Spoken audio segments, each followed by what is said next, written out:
Hello friends, എല്ലാവർക്കും ഞങ്ങളുടെ പുതിയ വീഡിയോയിലേക്ക് സ്വാഗതം. ഇന്ന് ഞാനിവിടെ തയ്യാറാക്കാൻ പോകുന്നത് വളരെ ഈസിയായ ഒരു സേമിയ പായസമാണ്.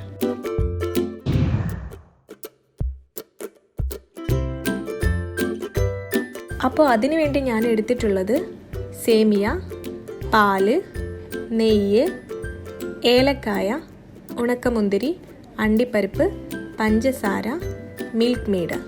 അടുത്തത് നമുക്കൊരു പാൻ ചൂടാക്കി അതിലേക്ക് നെയ്യ് ഒഴിച്ചു കൊടുക്കാം.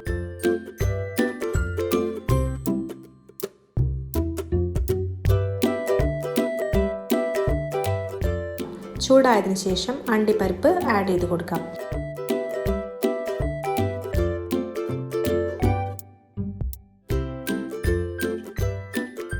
ബ്രൗൺ കളർ ആയതിനു ശേഷം ഉണക്കമുന്തിരി കൂടെ ആഡ് ചെയ്ത് വറുത്ത് കോരിയെടുക്കാം.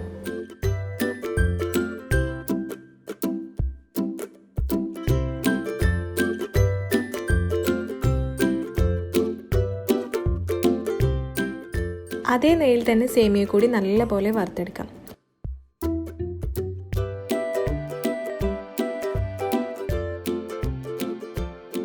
ഈ ഒരു ഗോൾഡൻ കളർ ആവുന്നവരെ ലോ ഫ്ലെയിമിലിട്ട് നല്ലപോലെ ഒന്ന് ഇളക്കി കൊടുക്കാം. അപ്പോൾ നമ്മുടെ സേമിയ നല്ലപോലെ റെഡി ആയിട്ടുണ്ട്. ഇനി ഇത് നമുക്കൊരു പാത്രത്തിലേക്ക് മാറ്റി വയ്ക്കാം. ഇനി ഒരു പാത്രം ചൂടായതിനു ശേഷം 2 ടേബിൾ സ്പൂൺ പഞ്ചസാര അതിലേക്ക് ഇട്ട് നല്ലപോലെ ഇളക്കി കൊടുക്കാം. പായസത്തിന് നല്ലൊരു കളർ കിട്ടാൻ വേണ്ടിയിട്ടാണ് ഇങ്ങനെ ചെയ്യുന്നത്. അപ്പോൾ നല്ലൊരു ബ്രൗൺ കളറിൽ ഷുഗർ സിറപ്പായി വന്നിട്ടുണ്ട്. ഇനി ഇതിലേക്ക് പാലൊഴിച്ച് നല്ലപോലെ ഒന്ന് ഇളക്കി കൊടുക്കാം.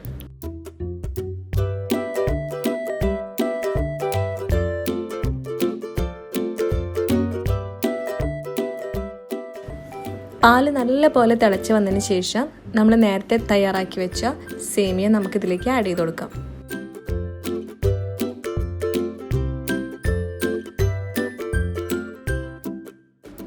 സേമിയ വേവുന്നത് വരെ നല്ലപോലെ ഒന്ന് ഇളക്കി കൊടുക്കാം. വെന്ത് വന്നതിന് ശേഷം മിൽക്ക് മെയ്ഡ് ഒഴിച്ചു കൊടുക്കാം. പാകത്തിന് പഞ്ചസാര ചേർത്ത് ഇളക്കിയതിന് ശേഷം കുറച്ച് തിളപ്പിച്ച പാല് കൂടി ഒഴിച്ചു കൊടുക്കാം.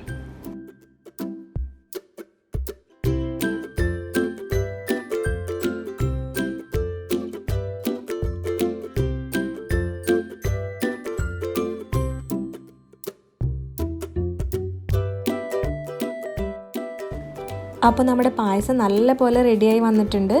ഇനി നമുക്ക് ഏലക്കായ ചതച്ച് ചേർത്ത് കൊടുക്കുന്നതോടൊപ്പം നേരത്തെ വറുത്ത് കോരിയെടുത്ത അണ്ടിപ്പരിപ്പ് മുന്തിരിയും കൂടി ഇട്ട് കൊടുക്കാം.